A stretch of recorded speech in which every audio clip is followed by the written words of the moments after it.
This video is part of my full 10-hour Godot course just released in mid-May 2025. Every day new students are joining and leveling up their Godot skills, and you can too. Want to learn more? Click in the description down below.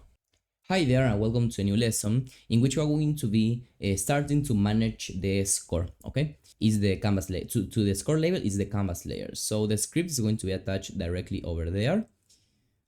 So let's create it, but in the corresponding scripts folder. So let's get a reference to this score label node. So let's remember to drop it holding down Control, and let's delete this. So now we have our score label reference. And what we can also do is to create a new int score variable. Okay, so as we have already done before. And well, we now have to think a little bit more, because we have the same problem that we used to have in the previous project about communicating between nodes, between scripts. And that once again, a lot of people just tell you, okay, get parent and execute the code. So first of all, remember that here we have many things that we have to take into account.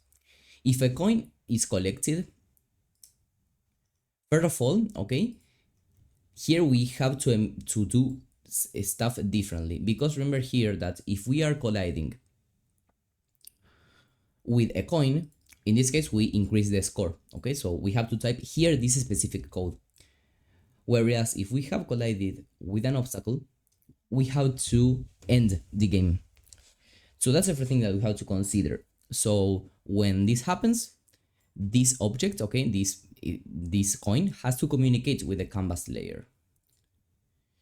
And first of all, remember that these objects are instantiated inside of the objects container. By the way, I have here one that shouldn't be here, so let's just delete it. They all live here when they are instantiated. If you don't remember, go back to the main script, and here you can see objects container.addAchild object instance, okay? So all these objects exist here, but how do they have access to the canvas layer? Once again, remember they are instantiated like this. This is what the code is doing in the background. So to actually have access to the canvas layer, we would have to do getParent.getParent.getNode canvas layer. So see all the path that we have to go through in order to get this node. Now what happens if later we change this node name? What happens if then the path changes, so we don't want to use anymore this and we want to use z index or whatever it is? That code will break. Once again, we try to write clean code that can be used in the long term. So that's why we're going to be doing something different. Of course, we could use the same solution that we implemented in the previous course section, in which we just used a group. That would be 100% valid. And it's clean, it's maintainable, it's everything. But I want to show you a secondary way to do it, which is maybe a little bit more complicated to understand and to set up, but it's still pretty interesting and useful, okay? And once again, the main aim is going to be the same one, talking between scripts, okay, that are maybe not too easy to access from each other.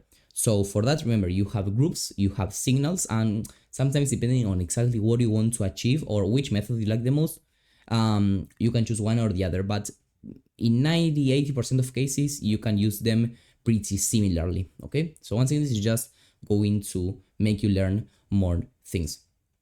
And exactly what we're going to be talking about are what are called signals. That is what is going to allow us to do. So let's go to the object, okay? And here let's declare these signals. So signals are usually declared here on top of if you have enums, constants, etc. So right here.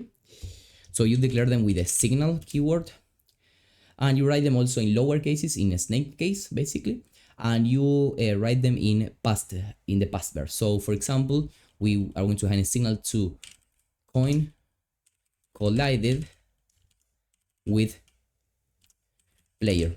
Okay, let's start with this one at first.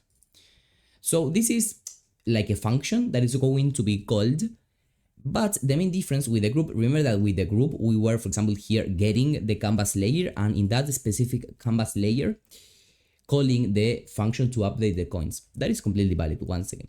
But the main difference is that here the signal is emitted. So basically the signal will tell, okay, this is an event that happens. So the coin has collided with the player, and this signal has some receivers, listeners, or subscribers, whichever terms feels easier to understand for you. Okay. So once again, let me just show you this. So we have to emit this signal to invoke this event. However, once again, you want to understand this. So indeed, this event has happened. So we just call emit. But this is just an event that fires a message that is triggered. But who is listening to this function, to this message that has been called? We should be listening to this in the canvas layer. So how exactly do we do that connection? So once again, here there could be multiple solutions for this problem. The one that I came with, once again, to practice signals, is to use another signal. Why another signal? Because what happens here, once again, is that, okay, yes, we have emitted this signal, but this signal has no receiver. Now, you can actually see this better in the inspector. If you go to the object and you go to the node signals, you also now see this new signal, which comes from object.gd, which is the script. And you can connect this signal. But once again, we want to actually connect this signal to the canvas layer script. But of course, here we don't have the canvas layer script because then we instantiate this object. So in order to do it, what we have to do is that as soon as this object is instantiated in our main script, in that moment we emit another signal, okay, that will tell the canvas layer that a new object has been instantiated, and once that object has been instantiated, okay, we also want to connect to its its coin collided with player signal. Once again, this may have sounded like a lot, but let's take it step by step so that we try to understand it even more. So let's go to the main script at first. And once again, over here, let me create a new signal, which I'm gonna call object instantiated. Okay. And what is my idea over here? That once again, we emit this signal when an object has been instantiated, basically over here. So we want to emit this signal. So object instantiated.emit. Now we have instantiated an object, which is the other script that we want to do something when an object is instantiated, our canvas layer. So once again, we can go to the signals tab of the node and grab this and directly connect it to the canvas layer. Okay. Now what happens is that, yes, we know when an object has been instantiated, but we don't know which object exactly has been instantiated. And why do we need that information? Remember that what we are trying to do here is to look for a way to communicate between the object and the canvas layer, which are in pretty different paths if we take a look at here. Okay. So now this script does know that there's been an object that has been instantiated. That's perfect. But which object exactly? To do that, signals fortunately support parameters. Okay, so let me actually type this, okay, and then I will actually explain more about it, but it's pretty simple here, the thing of the parameters. So here for this object instantiated, we want to add this parameter, and this parameter will basically contain the new object. Okay, so you have to give this parameter a name. So I will call it exactly that, object instantiated. Okay, and remember that these objects are of type node2d basically. Okay, so now when we instantiate it here, we can directly pass this parameter. Okay, so which is the object that has been just instantiated, object instance. Okay, so let's copy this name and paste it over here. There we go. So now once again, let me go back to the flow of this.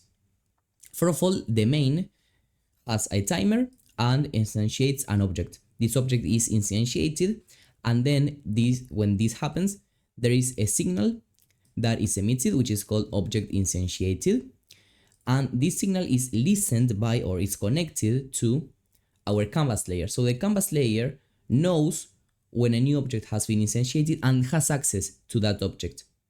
Why do we want to have access to this object?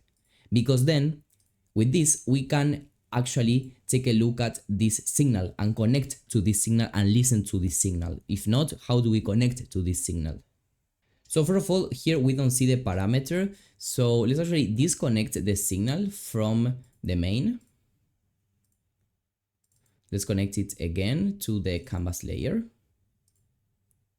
And still Godot didn't give us here the parameter name, but well, don't worry, we can just go ahead, copy it and paste it here on the canvas layer. Okay, so now we do have access to this new object. Okay, so now once again we want to at the same time listen to when this signal has been emitted. So what we do is call object instantiated dot coin collided. Once again we have to type it manually, so we'll go back and change this type to a new class name that I will call my object. Then I will assign it over here to the class name, and I will also have to replace it over here. Once again, this is something pretty simple. The only thing that we do is to assign a class name, which is basically like an identifier. So we also have a code auto completion. Okay, so we have to save the changes first of all, because if not we will have an error. So let's give it a second, so that it should actually be updated very soon. Now if we go back, there it is. So now we do have auto completion, so coin collided with player, and now we just type connect. Okay, so now with this we need to provide what is called a callable. A callable is basically a receiver function. Okay, so here we actually have to type this receiver function. Basically what is going to happen once that the coin has collided with the player. This will be like the update score function, but we will actually have to name it a little bit differently because of convention and to be clear what we are referring to. This will still be a normal function, but the name that it will have is basically the following. So how it's usually called is with an underscore. We'll get to why with an underscore in a second, okay, probably in the next course section. But just for you to understand what is going on, is that I believe this is the first function that we create ourselves. Until now we have been using all functions provided by Godot. That, as you can see, well, they have this underscore. Why this underscore? Okay, because basically they are functions that are not meant to be called from outside of this script. Okay, we have previously in the other core section created a function update score, which wasn't called with this underscore because it was a public function, because we created it in the canvas layer script and we were calling it in other script. I don't really remember. So if you just want to create a function which will only be used in a certain script, in one script, that is called a private function, and that should be prefixed with an underscore. Once again, it's just because of convention. We'll actually dig deeper in other chapters of this course, so don't worry. So now to actually call this correctly, how we call it is underscore and the name of the object that is emitting this signal. So in this case is object instantiated, and underscore once again. So we have on object instantiated in reality, sorry. So firstly, underscore on underscore object instantiated. And now what we have is the name of the signal. So coin collided with player. Once again, this structure could seem pretty complicated at first, but it's the clearest way to do it, trust me. And then we just close the function as we usually do. So let's make this bigger. And let's just write void. Okay, so this is a function that is going to be called when we collide with a player, and now we just have to copy this name, Control C, and connect it to it. Okay, once again, this is a super long line, so what we can do is put here an enter, another enter, and a backspace. Okay, so that it is a little bit clearer what is going on. Okay, so here we have it. We'll actually get to update this in the following lesson. I know this has been like a lot. In the following lesson, in reality, I will just do a quick wrap up of what is going on. Once again, you have to understand this fully at the first time. Just what I really want you to understand here is the fact that communicating between scripts is one thing that is pretty complicated, okay, in Godot itself, in game engines in general. In this case, why we use a signal? Because we also needed to pass a parameter, and well, with the thing with the groups, we were not able to pass a parameter technically. There will still be a way to do it, probably quite easily, so definitely using groups is easier. But well, with signals, as you can see, you also flex a lot your game development muscles. So the key takeaway here is that whenever you want to communicate between scripts, try to avoid as much as possible get parent. In reality, we have not used get parent until now, at least. So do try to minimize its usage, because we have already seen all the disadvantages that it has. And always think of the fact that, okay, whenever you want to access a script that you cannot access it, let's say, easily, you have to use either groups or signals. If you have not been able to 100% understand this and you feel much more comfortable with groups, then just use groups. But do try to make the effort and use signals, because in the long term, they are better. Okay, they are a little bit better. But once again, I give you the resources for you to create your own games, and then you take what you actually like and enjoy using, okay? We won't be adding any code. I just want to do a wrap up on this thing of signals, because it's super important. Once again, at this stage of your early game development stage, you don't really maybe see the importance of this, and it's completely understandable, because also when I was learning Godot, and they were sometimes trying to explain to me signals, and I was thinking, oh, just do get parent, what's the matter with it? Okay, and I ended up just using get parent in everything, and then when I actually wanted to create bigger things, I noticed that get parent sucks, okay, in all manners. Okay, I was thinking, oh, I wish I had paid more attention to those instructors that did make the effort to explain signals, even though it's complicated for a beginner. So trust me when I tell you that trying to understand this as much as possible, testing these things out, writing any questions that you may have to me so that I answer you and try to help you as much as possible, that is the path to follow. So once again, I will do my best to explain all this workflow, but if you have any questions, just let me know.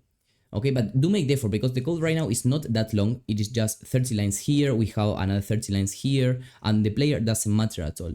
So we have only something like 60, 75, 80 lines. So it's not that much to, okay, take the time, make yourself a coffee, read this, understand this, do make the effort. Because I can answer you all your questions, of course, with all the pleasure, but if you don't sit down and actually understand the logic and read it over and over again, it's quite complicated to learn this or anything. Okay, so that's, once again, just an advice. So let's firstly talk about the problem. The problem is that we have an object, which is an object that is actually instantiated. Okay, so this will never happen. And we want to do something, okay, when the coin has collided with the player. So a way to do it, we would think, okay, we want to access just the canvas layer, okay, and call some function to update the score. That could be the case. And with just using groups, it would be super simple in reality, because you just assign a group to the canvas layer. That would be the first step. Then get the first node in that group, which would be the canvas layer, and call this function, basically update score, okay, which would be this equivalent, basically, okay. It would be super simple. Once again, we could actually flex or try to understand this topic as much as possible and develop our logical thinking, okay. And once again, in the long term, signals are maybe better than groups. So that is the problem that we have, because what we're trying to do via code, okay, is that, okay, we have an object that is instantiated via code. That's the first thing, is instantiated via code. And then once that it is instantiated, we want to connect its coin collided with player signal to the canvas layer. So this is what the code is doing in the background, or trying to do in the background.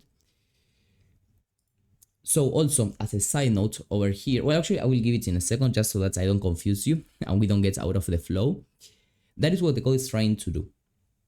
Therefore, how exactly do we do it? As soon as we instantiate the object, okay, we don't have access to this canvas layer directly, because we should do get parent dot get node canvas, because it's the only node that has access to the canvas layer.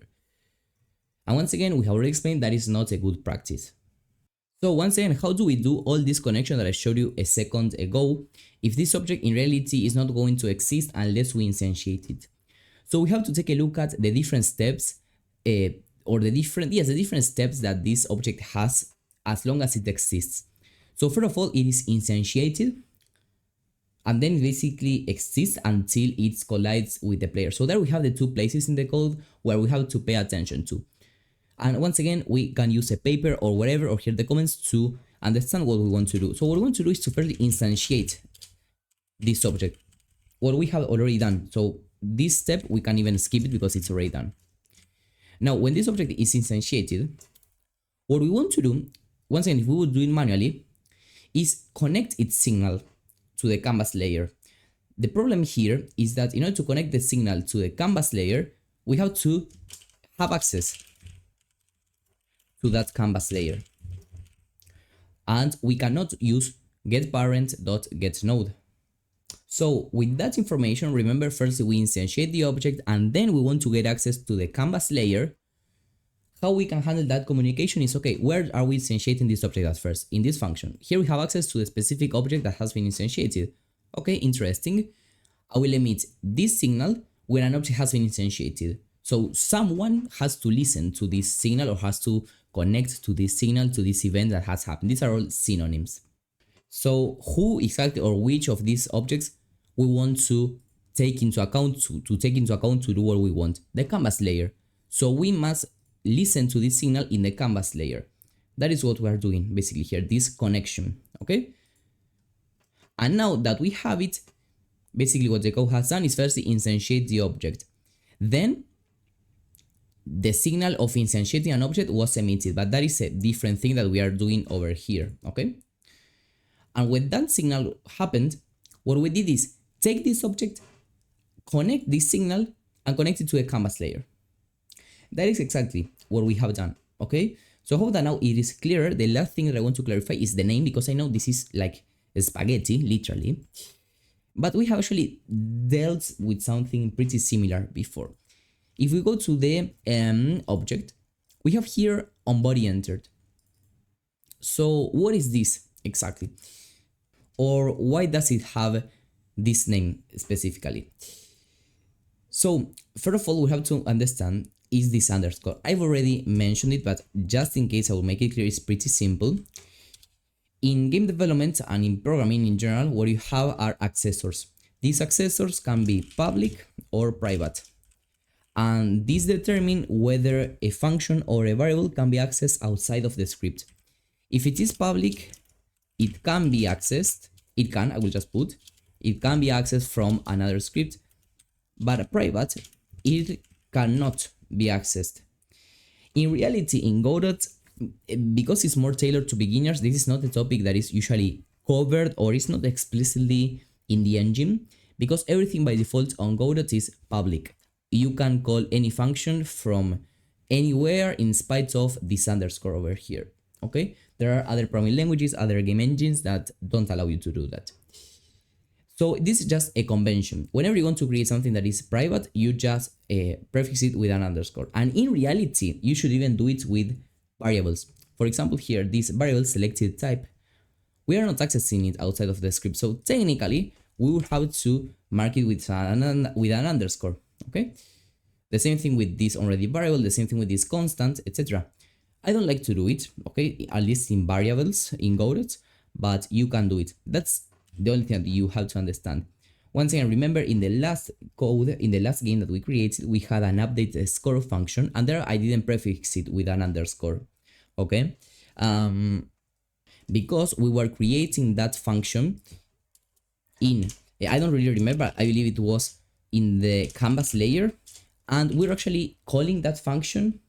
Remember that we were getting the canvas layer with the group, and we were calling this function, I believe it was in the player or in the coin, I don't remember, in the player or coin, I don't remember. So that is why this is public, because we created it in the canvas layer and we are calling that function from another place. So once again, creating in canvas layer, calling, okay, and this means, this symbol means therefore this is public. Whether, for example, well, we have not, I believe, did it right now. Yes, we don't have any example of a private variable. of a private function or variable, but this would be a case in which, for example, we create a function in this object, okay, in this object script, I mean, and we call that function in this object. So for example, in reality, what we could do that is not actually suggested is that, for example, we can create a new function here that would be called move with an underscore. And instead of doing it, what I will just cut these lines and paste them over here. What we could do is this. Okay. Technically, we could do it exactly like that. And then we don't have access to some things because we don't have delta. So what you should do is pass it here as a parameter. So you just do it exactly like that. But once again, this is not what I really wanted to explain, but you can do it like this. And this underscore, what tells the developer is that this is a private function. So it's only called in this object script in this case. But if move was called like this, what it means for the developer technically is that this function is called, could be called in this script and in any other script. Okay. Once again, this is just a convention. This is more used and more useful when you have like dozens of functions that you create yourself. But well, it's not really necessary for you to understand it here. And I also think that it's a pretty easy topic to understand at this stage. Okay, so just for you to take that into account. So let's delete all these changes. Okay, there we go. And with this, I hope that you were able to understand a little bit more, which we will actually get to update the score once that we have the logic that we need. So it's pretty simple. It's pretty similar to what we have already done. So when this happens, when we have collided the coin, the only thing that we need to do is to just do score plus equal 1. Once again, we have already done this, so I don't really think I have explained exactly what we are going over here.